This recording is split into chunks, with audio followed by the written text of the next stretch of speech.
Narito ang ulo ng mga balita sa mga oras na ito. Pangulong Ferdinand R. Marcos Jr. nakabalik na mula sa kanyang working visit sa United Arab Emirates. Mga kasunduan sa kalakalan at depensa ibinida ng Pangulo. Department of Tourism ikinatuwa ang pagkilala ng Michelin Guide sa Pilipinas bilang top food destination ngayong 2026. Department of Transportation hinikayat ang mga motorista na gamitin ang e-driver's license at magbayad ng multa online.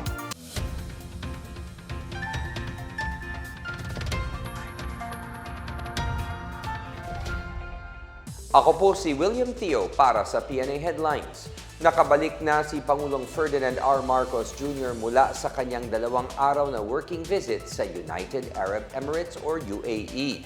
Lumapag ang eroplano ng Pangulo sa Maynila kaninang bandang 11:28 ng tanghali. Sa kanyang arrival statement, ibinida ni Pangulong Marcos ang pagpapalalim ng ugnayan sa pagitan ng Pilipinas at United Arab Emirates. Kabilang sa mga naganap sa kanyang pagbisita sa Abu Dhabi, ang pirmahan ng Philippines-UAE Comprehensive Economic Partnership Agreement, ang kauna-unahang free trade agreement sa pagitan ng Pilipinas at ng isang bansa sa Middle East. Inaasahang mapapalawak nito ang kalakalan lalo na sa mga industriya sa service sector tulad ng professional services, health, construction at information technology.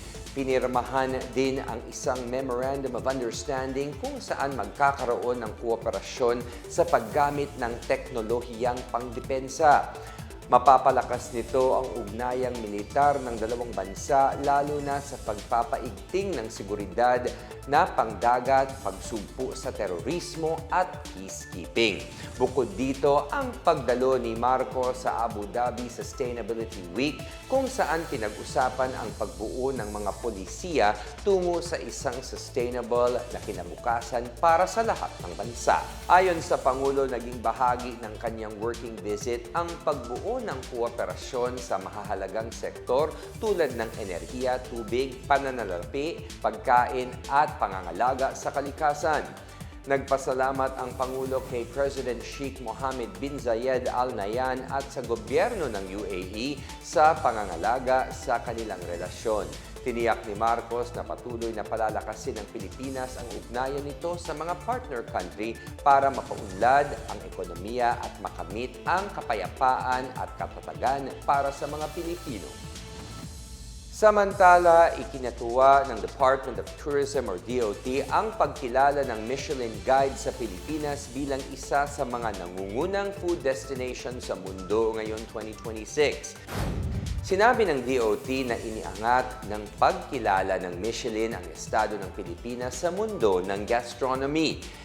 Ibinida nito ang makulay na kultura ng pagkain sa bansa, partikular sa Metro Manila at Cebu. Ayon kay Tourism Secretary Cristina Frasco, malaki ang ambag ng gastronomy sa pag-aangat ng turismo at sa identity ng mga Pilipino. Sa pamamagitan ng mga sikat na pagkaing Pilipino, maipapakilala ang mga tao, kultura at lugar na nasa likod ng mga lutuing ito. Pursigido anya ang DOT na lalong iangat ang pangalan at kwento ng Pilipinas sa pamamagitan ng mga lutuing sariling atin. Kabilang ang Pilipinas sa 15 lugar na pinangalanan ng Michelin bilang mga patok na pasyalan dahil sa kanilang pagkain.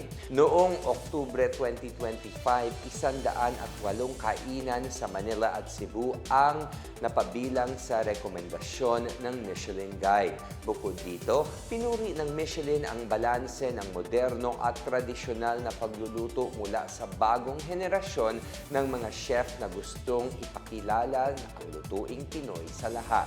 Kabilang sa mga putaheng inirekomenda ng mga Michelin Guide Inspector ang sisig, sinigang, inasal at adobo. Nagbigay din ng parangal ang Michelin para sa mga natatanging young chef at sa larangan ng sustainability, service at mixology. Hinikayat ni Acting Transportation Secretary Giovanni Lopez ang mga motorista na gamitin ang kanilang e-driver's license at bayaran ang mga multa online. Sa isang radio interview, sinabi ni Lopez na parte ito ng digitalization na ginagawa ng Land Transportation Office alinsunod sa utos ni Pangulong Ferdinand R. Marcos Jr. upang padaliin ang mga proseso ng hindi nasasakripisyo ang kahalagahan ng mga batas trapiko.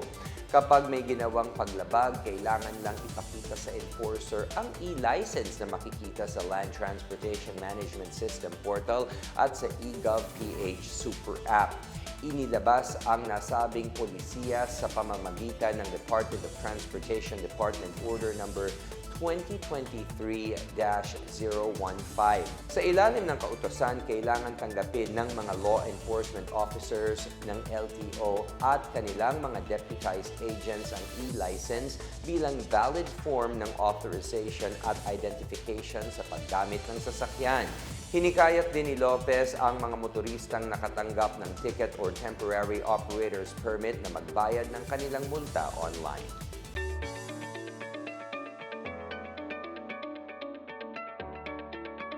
At sa balitang pangkalakalan, binigyan diin ng Basis Conversion and Development Authority or BCDA ang kahalagahan ng pagtatayo ng Information and Communications Technology Infrastructure sa New Clark City upang makapagdulot ng kaunlaran sa lugar. Sinabi ito ng ahensya kasunod ng nalalapit na deadline ng pagpapasa ng mga bid sa 2.5 billion pesos na public-private partnership project sa February 16. Layunin ng proyekto na payagan ang mga data transmission providers na gumamit ng isang shared physical network at paghatian ang bayad dito upang makapagbigay ng abot-kaya, innovative at carrier-grade ICT na serbisyo. Kinausap din ng BCDA ang Asian Development Bank or ADB para gawin itong transaction advisor upang matiyak ang patas, transparent at competitive na bidding process. Target ng ahensya ang bidding at signing ng joint venture agreement sa mananalong bidder sa Mayo ngayong taon. Samantala, inaasahang mapapalakas ng Peanut Processing Center na nagkakahalaga ng 2 milyong piso ang kabuhayan ng mga Agrarian Reform Beneficiaries or ARBs sa Pinili, Ilocos Norte.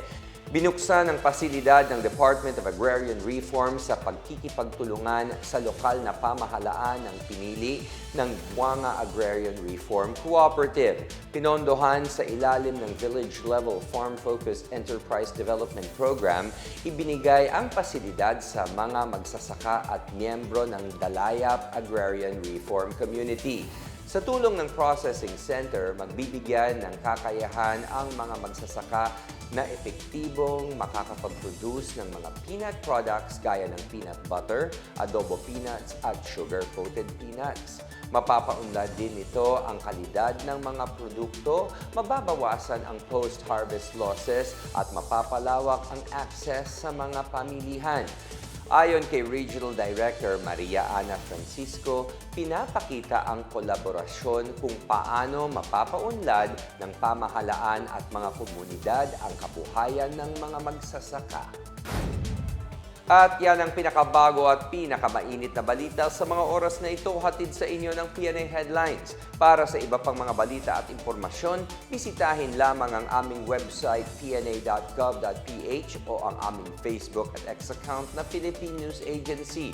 Mapapanood din ang PNA Headlines sa pamamagitan ng link sa website ng News and Information Bureau sa ilalim ng PNA News at sa YouTube account ng Philippine News Agency. Ako po si William Theo at ito ang PNA Headlines, naghahatid ng mga balitang nagbubuklod sa bagong Pilipinas.